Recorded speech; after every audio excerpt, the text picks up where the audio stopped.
नमस्कार, आदाब। Freedom express में आप सबका स्वागत है। धरने का, किसानों के धरने का 13वां दिन और आज भारत बंद किसानों का। बहुत जगह से खबरें आ रही रेल को रोकने की, छुटपुट घटनाएं भी सुनाई पड़ी हैं। दिल्ली आम आदमी पार्टी का आरोप है कि दिल्ली के मुख्यमंत्री अरविंद केजरीवाल को उनके घर में डिटेन कर लिया गया है। एक दुखद खबर जी। सिंघू बॉर्डर से आई है। सिंघू बॉर्डर से खबर आ रही है कि एक किसान जो वहाँ धरने में शामिल थे, उनकी मौत हो गई है। इमरजेंसी सर्विसेज चालू हैं, एम्बुलेंस चालू हैं, लेकिन धरने किसान के भारत बंद का व्यापक असर इसलिए है, रिस्पांस यूँ है कि सारी पॉलिटिकल पार्टियां साथ हैं और तमाम सारे संगठन जो मजदूर, कर्मचारी संगठन, बैंक संगठन भी शामिल हैं। रजा, मैं आपसे पहले सवाल पूछता हूं कि बंद का क्या असर है, आपको क्या दिख रहा है?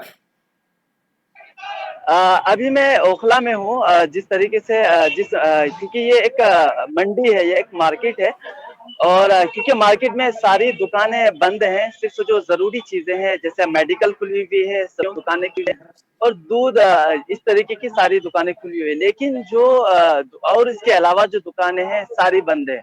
और दूसरी चीज ये है कि जिस सड़क पे मैं खड़ा हूँ, जी जी यहाँ पे इस टाइम यहाँ पे आप खड़े नहीं हो सकते थे, क्योंकि यहाँ पे इतनी जाम होती थी, इतनी ट्रैफिक मिलती थी। जी जी जी लेकिन वो आज यहाँ पे देखने को नहीं मिला है।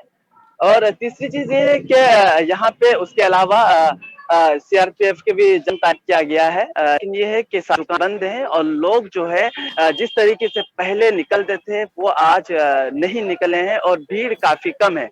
ये सारी चीजें तो कहीं ना कहीं हम ये कह सकते हैं कि ये भारत बंद का असर काफी पूरा पूरा देखने को मिल रहा है। और दूसरी चीज ये है कि जो मेट्रो है वो भी चल रही वो है चल रही है। और जो है बैंक वगैरह ये सारी चीजें खुली हुई है। जी। जी। अनिल जी, आप इस बंद के राजनीतिक मायने क्या देख रहे हैं? क्योंकि मैं अगर इसको देखूं कि नरेंद्र मोदी के कार्यकाल की ये सबसे बड़ी चुनौती है। यानी सीए एनआरसी को भी उन्होंने आराम से हैंडल कर लिया और वो उनके पाले में भी चला गया, क्योंकि उसमें मुस्लिम फैक्टर इन्वॉल्व था, तो उनको पोलराइजेशन का मौका मिला।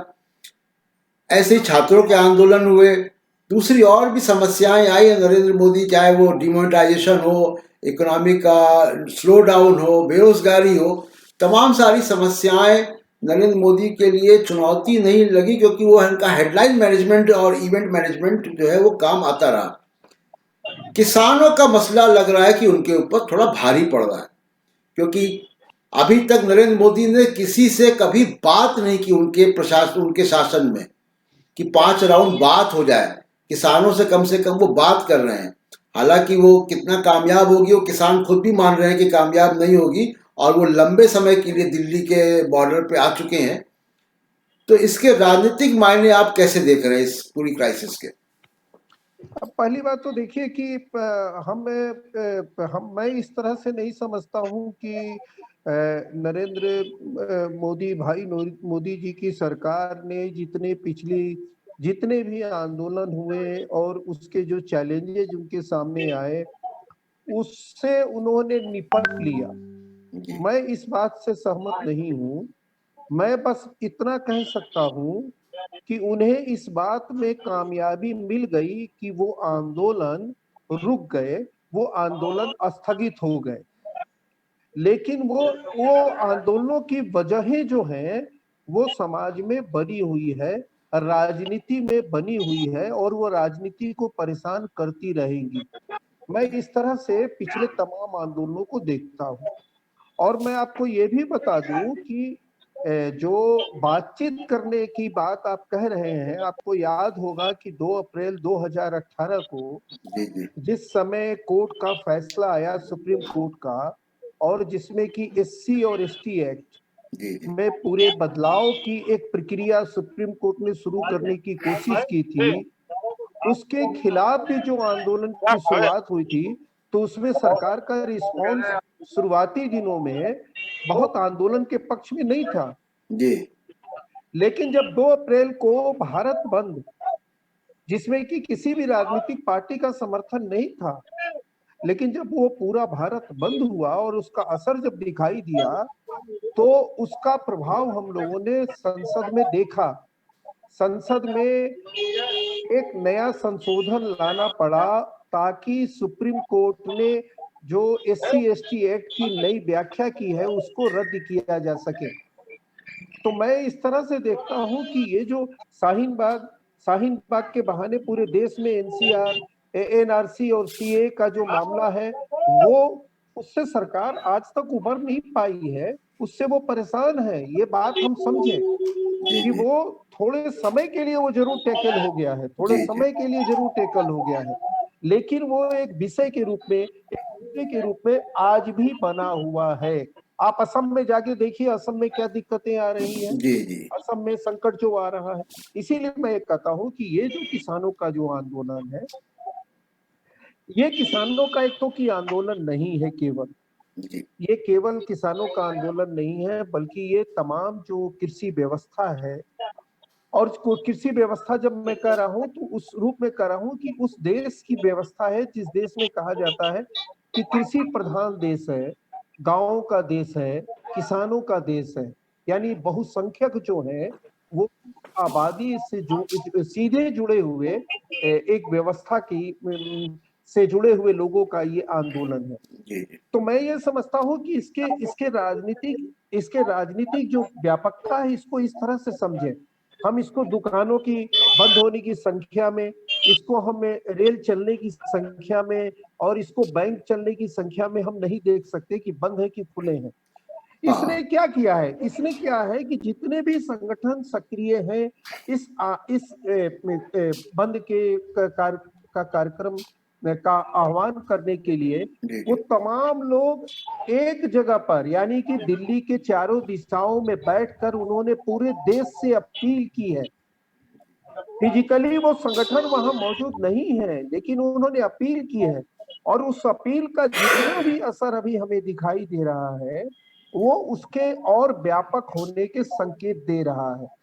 ये पहला ऐसा कार्यक्रम है जिसमें कि तमाम राजनीतिक पार्टियों को इस आंदोलन में शामिल होने की घोषणा करनी पड़ी है। जी ये एक बड़ी बात है।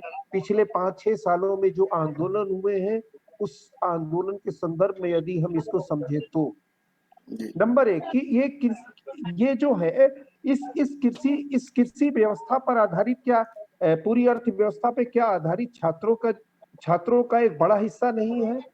बिल्कुल क्या इस पर एक दूध बेचने वाले, सब्जी बेचने वाले, फल बेचने वाले का एक जो हिस्सा है वो इस पे निर्भर नहीं है? क्या इस पर वो लोग इस पर वो लोग प्रभावित नहीं हो रहे हैं जो कृषि का व्यापार करते हैं, कृषि अनाज का व्यापार करते हैं, सब्जी का व्यापार करते हैं? क्या वो लोग इससे प्रभावित नहीं होने वाले हैं? लगभग सारे 65-70 लोग होंगे। परसेंट आबादी इससे प्रभावित होगी। मैं हाँ और उससे भी बड़ा प्रभावित होगा अनिल जी कि जो शहरी व्यक्ति हैं, जो शहरों में रहने वाले लोग हैं, उनके जो फूड की डिमांड है भाई, आप किसी भी चीज के बगैर रह लेंगे, लेकिन खाना तो खाएंगे।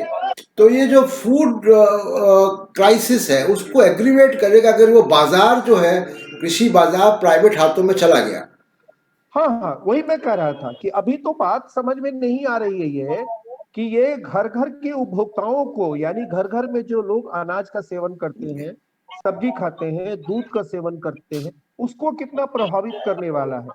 मैं जी आपको एक मिसाल देता हूँ, और ये मिसाल दे रहा हूँ ये कि जिस तरह से शिक्षा का पूरा ढांचा प्राइवेट हाथों में चला गया है या जा रहा है, जी आप ये पाएंगे कि शिक्षा पर बजट का बिल हर घर में कितना बढ़ा है। शिक्षा का बिल हर घर में आप ये देखेंगे कि कई गुना ज्यादा बढ़ा है। हेल्थ का बिल कितना गुना ज्यादा बढ़ा है। तो आप अंदाज लगा लीजिए कि यदि अनाज कुछ लोगों के नियंत्रण में चला जाता है, यदि फल सब्जी कुछ लोगों के नियंत्रण में चला जाता है, दूध जी कुछ लोगों के नियंत्रण में चला जाता है, तो इसका कितना व्यापक असर पड़ेगा। हाँ बिल्कुल बिल्कुल। और अनिल जी, तो इस बात मतलब को सबसे पहले समझने की जरूरत कि है। जो विकसित देश भी है उन्होंने भी कृषि उत्पाद को, यानी जो कृषि के पैदावार है उसको बाजार के हाथ नहीं छोड़ा है। और अभी जब लौटेंगे तो आपसे बात करेंगे कि नरेंद्र मोदी के सामने पॉलिटिकल ऑप्शंस क्या है, क्योंकि ये पॉलिटिकल क्राइसिस है। रजा, आप जी ये आंदोलनों में जाते रहे हैं, कल भी आप उत्तर प्रदेश दिल्ली के बॉर्डर पे थे किसानों के बीच में। तो दो जी बातें मैं आपसे जानना चाह रहा हूँ। एक तो ये कि अभी एक दुखद खबर आई है कि सिंघू बॉर्डर पे एक किसान की मौत हो गई ठंड लगने से, और जी डिटेल्स अभी हमारे पास ज़्यादा नहीं है, लेकिन इतनी ही बात, इतना ही डिटेल है।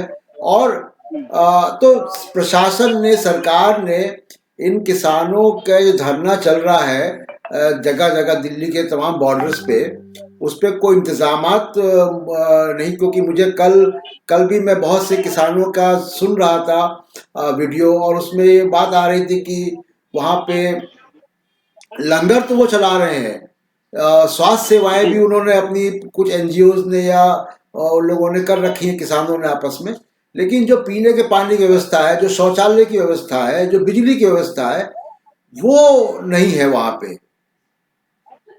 जी कल मैं क्योंकि जो गाजीपुर बॉर्डर गया तो वहाँ सबसे पहली चीज तो ये देखने को मिला क्योंकि सरकार की तरफ से वहाँ पे किसी भी चीज का इंतजाम नहीं है। यहाँ तक कि ना उनके पास बिजली है, क्योंकि अगर उनको बिजली लाइट की जरूरत होती है तो क्योंकि उन सब के पास ट्रक है, तो वो ट्रक के बैटरी से ही वो अपने फोन मोबाइल चार्ज करते हैं। और जो उनका जो सोने का इंतजाम है, अगर हम सोने उनका रहने की बात करें तो क्योंकि उनके पास जो ट्रक है, ट्रक ही में वो अपना सोने इंतजाम करते हैं, क्योंकि ट्रक में वो उनके उनके पास बड़ी बड़ी ट्रकें हैं और उसी में वो लकड़ी डाल के वो सारी चीजें उनके पास है और वो ट्रक ही में सोते हैं रात में। और अगर खाने पीने की बात करें, सरकार की तरफ से गाजीपुर बॉर्डर में हमने जो कल देखा, हमें कोई ऐसी नहीं देखने को मिला जो सरकार की तरफ से। हाँ, जो भी एनजीओ है, क्योंकि वहाँ पे गुरुद्वारा की तरफ से एनजीओ है और उसके अलावा जो एनजीओ चला रहे अलग अलग इसके, तो वो अपना वो मदद कर रहे हैं और वहाँ पे एनजीओ लग रहे हैं। और जो सर जो आपने जो अहम जो दुखद जो खबर दी है कि एक ठंडी लगने की वजह से एक की मौत हो गई, तो ये एक पहली मौत नहीं है। इससे पहले भी 2 से 3 किसानों की मौत जी जी हो जी चुकी है। जी इससे पहले भी 2-3 किसानों की मौत हो चुकी है। हाँ, एक तो ये है कि अगर सिंघू बॉर्डर की हम बात करें, क्योंकि हम परसों सिंघू बॉर्डर भी गए थे, तो वहाँ हमें एक चीज तो ये देखने को मिला, क्योंकि जो एनजीओ चल रहे हैं, तो वो एनजीओ वालों ने कैंप लगाया है ताकि वहाँ पे किसान रह सके। लेकिन क्योंकि ठंड काफी है और ठंड भी बढ़ रही है, ठंड की वजह से, और जो किसान है उनकी उम्र 60 प्लस से ज्यादा है, जिसकी वजह हाँ, से काफी वो बुजुर्ग लोग हैं वहाँ पे। काफी बुजुर्ग लोग हैं, 60 प्लस, 60-70 प्लस इस तरीके की है। और दूसरी चीज ये है कि उनको हमेशा वो दर्द में मुब्तला रहते हैं, उनके घुटनों पे दर्द, इस पे दर्द, वो सारी दर्द जब हमने बात की कि ये दर्द क्यों होता है, कैसे होता है, तो वो हमें यही बताया कि वो ज्यादा चलने की वजह से, और जब ज्यादा ठंडी होती है, ठंडी होने की वजह से भी उनके जिस्म में, उसकी बॉडी में दर्द होता है।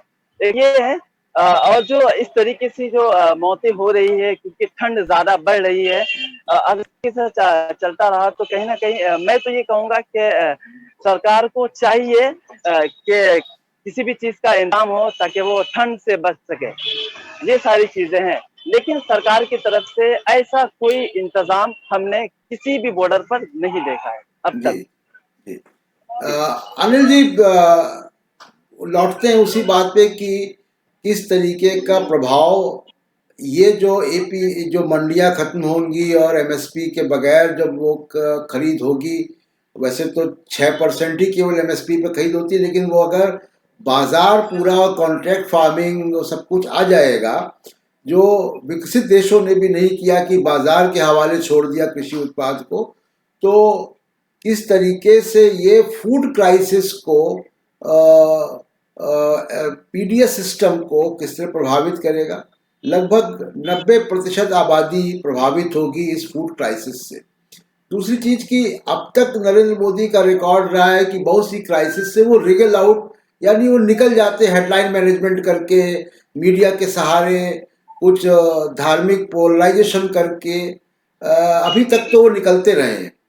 ये पहला मौका मैं देख रहा हूँ कि जब उनको बातचीत के टेबल पे आना पड़ रहा है, उनकी सरकार को, और उनके कई मंत्री लगे हुए हैं, बहुत सारी कोशिशें हुई भी कि विपक्ष के भड़काने पे किसान आ गए, कुछ वो खालिस्तान वलिस्तान की बात भी शुरुआत में कही की गई, जिसको जो बूमरैंग कर गई, जो उनके ऊपर उल्टा पड़ गया, उसका कोई असर नहीं पड़ा इस मूवमेंट पे।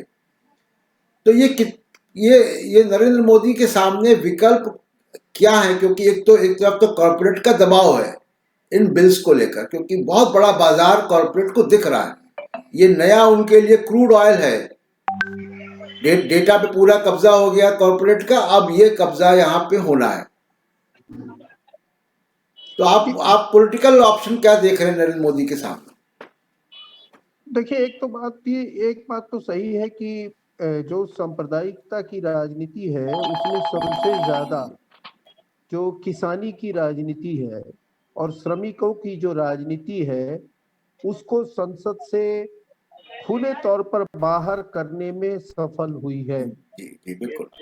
भारत एक कृषि प्रधान देश कहा जाता रहा है, गांव का देश कहा जाता रहा है, लेकिन उस देश की, उस समाज की संसद में किसानी की राजनीति का कोई भी चिन्ह अब दिखाई नहीं देता है। मैं इसलिए ये बात कह रहा हूं कि आपने देखा कि किस तरह से इस कोरोना महामारी के इस दावे के और उसके प्रभाव के माहौल में इस सरकार ने संसद के सत्र में 3 बिल पारित करा लिए, 3 कानून बना लिए और उससे पहले ऑर्डिनेंस लाने का साहस कर सकी वो। इसके साथ साथ श्रमिकों से जुड़े हुए कानून भी उसने इसी तरह से श्रमिकों से जुड़े हुए कानून भी इसी तरह से उसने श्रमिकों से जुड़े हुए कानून भी इसी तरह से उसने बना लिए आसानी से।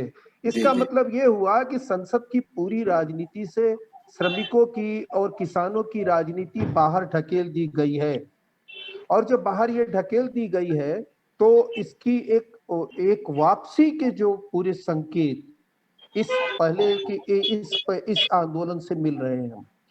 और सरकार के सामने एक सबसे बड़ी चुनौती ये है कि जितने भी कार्ड खेलने हैं इसको डिवाइड करने के, इसको छोटा दिखाने के, अभी तक वो नहीं चल पाए हैं। अभी तक वो जब नहीं चल पाए हैं तो निश्चित रूप से सरकार को इस बात पर सोचना पड़ रहा है कि कैसे हम लोगों से बातचीत करें। और ये बातचीत की तरफ जाना ही इस बात का संकेत देता है कि सरकार ने इसकी गंभीरता को और इसके असर को एक तरह से समझ लिया है कि ये किसी भी तरह से किसी भी और ऐसे कार्ड से इसको नहीं डिवाइड किया जा सकता, छोटा दिखाया जा सकता है, जिस कार्ड से और जिस तरीके से पहले हम लोग इसको डिवाइड, इस तरह के आंदोलनों को हम तोड़ते रहे हैं या छोटा उसको दिखाकर प्रस्तुत करते रहे हैं। तो एक तरह से आप ये समझिए, देखिए ये कोई एक सेक्टर का, एक खास कोई क्षेत्र का कोई आंदोलन नहीं है। इस बात को समझिए। जैसे मान लीजिए कि जगह जगह पर कुछ खादान है, खादान का असर हो सकता है, खादान से जुड़े हुए लोगों का हो सकता है कि जो लिमिटेड ज्योग्राफिकल एरिया में उसका असर होता है। हाँ, उसका हो सकता है। लेकिन ये जो हम जब कह रहे हैं ना कृषि प्रधान देश, कृषि अर्थव्यवस्था आधारित देश, यानी कि इस ऐसी व्यवस्था है जो हर घर को प्रभावित करती है, हर घर से उसका लिंक है, हर घर से उसका जुड़ाव है। इस बात को हम समझें कि उस व्यवस्था से जुड़े हुए लोगों की का वो आंदोलन है वो। तो इसको इग्नोर करना और इसको नजरअंदाज करना थोड़ा मुश्किल होगा, थोड़ी परेशानी होगी। और मैं ये समझता हूं कि सरकार को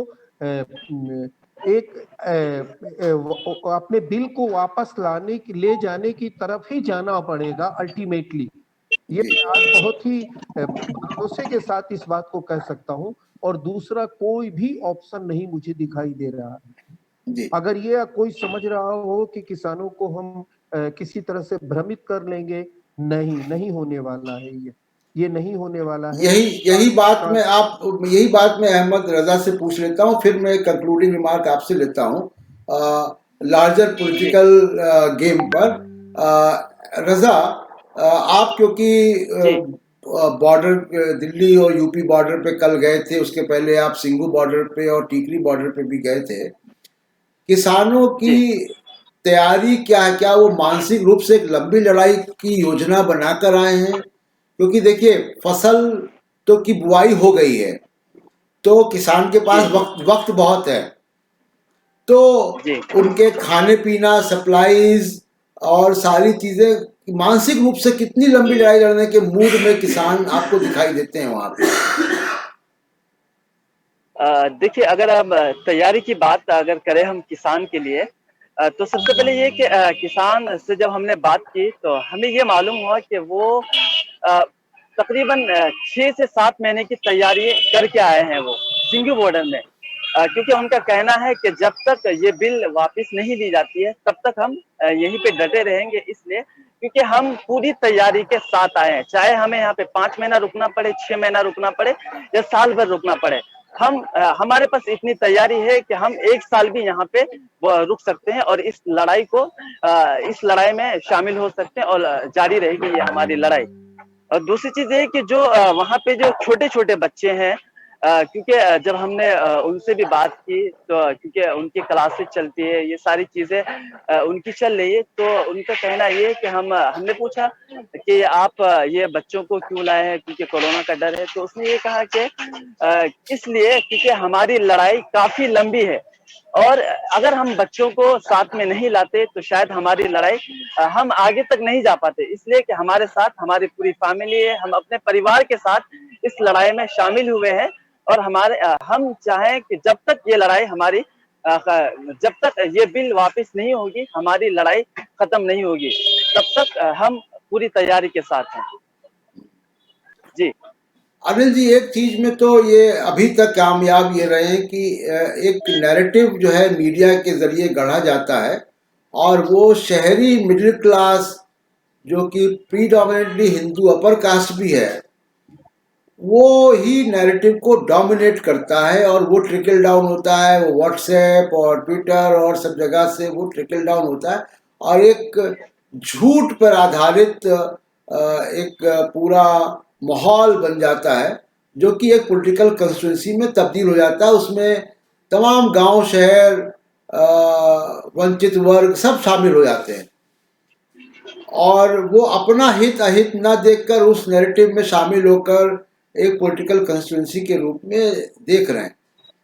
अब मुझे ऐसा लग रहा है कि ये जो किसानों का मसला है, जैसे आपने भी कहा, ये एक टर्निंग पॉइंट होगा, और अगर इसमें वही खेल खेले गए जो शुरू में खालिस्तान वगैरह का नाम ला के खेले गए, तो ये उल्टा पड़ेगा और एक नई पॉलिटिकल कल्चर को ये देश में पैदा करेगा। क्योंकि ऑलरेडी जो कई सारे मास मूवमेंट पिछले 5-6 साल में हुए, वो सब धाराएं इसमें जुड़ेंगी आगे पीछे। जी, एक बात देखिए, इस आंदोलन की खासियत ये भी दिखाई दे रही है कि ये एक तरह से ये जो जो किसानों के मुद्दे के रूप में आया है, वो एक तरह से कल्मिनेशन है, मतलब एक कई चीजें इसमें समाहित हो गई हैं, जी उसमें उसका एक रिश्ता बन गया है। अच्छा, कोई भी जब आंदोलन जो होता है, उसकी व्यापकता के जो चिन्ह होते हैं, जो संकेत होते हैं, उसके जो उसका जो असर दिखाई देता है कि उस आंदोलन से और कितने तरह के आंदोलनों का जुड़ाव होता है। तो आप ये पाएंगे कि इसमें छोटे जो व्यापारी हैं, छोटे ये जो सब्जी बेचने वाले, फल बेचने वाले जो व्यापारी हैं, दुकानदार हैं, वो सब लोग इस आंदोलन से ये चेतना के स्तर पे तो जुड़ चुके हैं। वो ये समझ रहे हैं कि जैसे मान लीजिए कि छोटे छोटे बहुत सारे दुकानदार हैं, छोटे छोटे बहुत सारे दुकानदार हैं, फल के हैं, सब्जी के हैं, लेकिन एक कोई बड़ा स्टोर खुल जाता है, एक बड़ी कंपनी का, फल बेचने वाला, सब्जी बेचने वाला, तो आप सोचिए कि वो कितने दुकानदारों को प्रभावित करता है, कितने परिवारों को प्रभावित करता है। तो ये बात इस बार पहुंची है लोगों के दिमाग में कि ये जो नियंत्रण करने का कुछ खास तरह के कंपनियों के नियंत्रण में इस पूरी अनाज की, सब्जी की और भी जितने तरह के उत्पाद हैं, कृषि उत्पाद हैं, उसको कुछ खास तरह की कंपनियों के नियंत्रण में देने की का जो एक ढांचा बनाने की जो कोशिश की जा रही है, इसके दूरगामी असर होंगे। और देखिए, एक तो बात समझ लीजिए कि मीडिया कभी भी, वो कारोबारी जो मीडिया है, जो कारोबार करता है, उस मीडिया का कभी भी किसी भी आंदोलन के प्रति ना तो सहानुभूति होती है, ना उसका समर्थन होता है। उसका काम ही होता है कि उस आंदोलन को कैसे वो डिवाइड करने, कैसे उसके बारे में एक भ्रम फैलाने, कैसे उसके बारे में झूठ प्रचारित करने, कैसे उसके खिलाफ दमन करने की पृष्ठभूमि तैयार करने, आदि आदि में वो सक्रिय हो सकता है। उसकी भूमिका होती है, लेन देन का मामला होता है हाँ। कि जो मीडिया है उसकी हिस्सेदारी बंधी हुई है।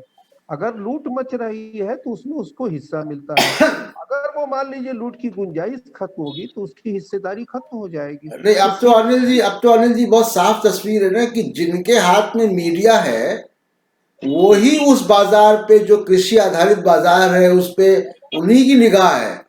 बिल्कुल। उन्हीं के पास डेटा का कंट्रोल है मोबाइल के। मैं आपको एक उदाहरण देता हूँ।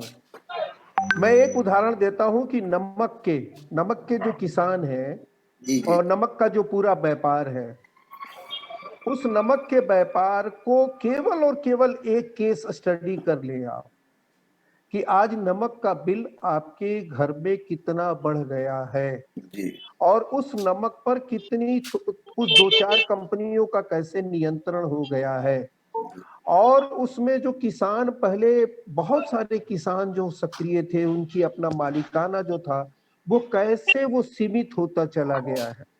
मैं तो कह रहा हूं कि नमक के किसानों के आधार पर इस पूरी जो नई कृषि व्यवस्था है और जो बनाने की जो कोशिश हो रही है कॉरपोरेट के हाथ में देने की, उसको हम बहुत आसानी से समझ सकते हैं। नमक के इस पूरे जो नमक का जो पूरा पिछले कुछ वर्षों में उस पर जो नियंत्रण हुआ है, उसके जो किसानों की जो हालत हुई है, वो सबको, और जो उपभोक्ता के घरों में उसका बिल जो उसकी जेब पर जो भारी पड़ा है, सब कुछ हम अगर उसकी स्टडी कर लेंगे तो शायद इस बिल को, इन तीनों बिल को, किसानों के आंदोलन को, समाज पे पड़ने वाले उसके असर को बहुत आसानी से हम समझ सकते हैं। जी बिल्कुल। आप दोनों लोगों ने चर्चा की, और अनिल जी और अहमद रजा, आप दोनों का बहुत शुक्रिया। और दर्शकों, आपसे ये कहना है कि ये जो मीडिया में नैरेटिव है, आज के ज़माने में सबके पास इंटरनेट है, अपनी खुद सूचनाएं इकट्ठा कीजिए, देखिए, पढ़िए, और जो रिस्पॉन्सिबल मीडिया है उस तरफ आप, उस वहाँ से आप अपने आप को सूचनाओं से एम्पावर कीजिए अपने आप को। वरना क्या होगा कि ये जो प्रोपेगेंडा है, जो मीडिया के जरिए और व्हाट्सएप के जरिए जो आप तक फैलता है, वो आपको सही दिशा में सोचने के लिए की तरफ नहीं बढ़ाएगा। और ये जो कृषि बिल है, या जो जो किसानों का आंदोलन जो आज आप देख रहे हैं, जैसा अनिल जी ने कहा, इसका ये एक नई पॉलिटिकल कल्चर को पैदा करेगा इस देश में, जो पिछले 5-6 साल से एक नई कल्चर पैदा हुई है, उससे एक बड़ी लकीर खींचने का इसमें मादा है। और अगर इसके नैरेटिव में, अगर आप मीडिया के नैरेटिव में जाएंगे तो अपना नुकसान करेंगे। अपना नुकसान यूँ करेंगे कि जिस तरीके से आपका डेटा का बिल बढ़ गया, उसी तरीके से आपका हेल्थ सर्विसेज का बिल बढ़ गया, एजुकेशन का बिल बढ़ गया, जैसा अनिल जी ने बताया, उस तरीके से आपका फूड बिल भी बढ़ेगा। ये केवल किसानों की समस्या नहीं है, ये शहर के मिडिल क्लास के रहने वाले व्यक्तियों की भी समस्या होगी कि अगर कृषि उत्पादों का बाजारीकरण हो गया, वहाँ पे 2-3 लोगों की मुनाफली हो गई, तो आप जैसे कोरोना जैसे आपातकालीन स्थिति में फूड की अवेलेबिलिटी कम से कम थी, खाने की सामान, राशन आपको मिल रहा था। आगे अगर ऐसी क्राइसिस आएगी तो उसमें ही दिक्कत आएगी। आप लोग फ्रीडम एक्सप्रेस को लाइक शेयर करते रहें, और हमसे जुड़ने के लिए बहुत बहुत शुक्रिया। आज की चर्चा सिर्फ इतनी, और भारत बंद पे हम अभी शाम तक और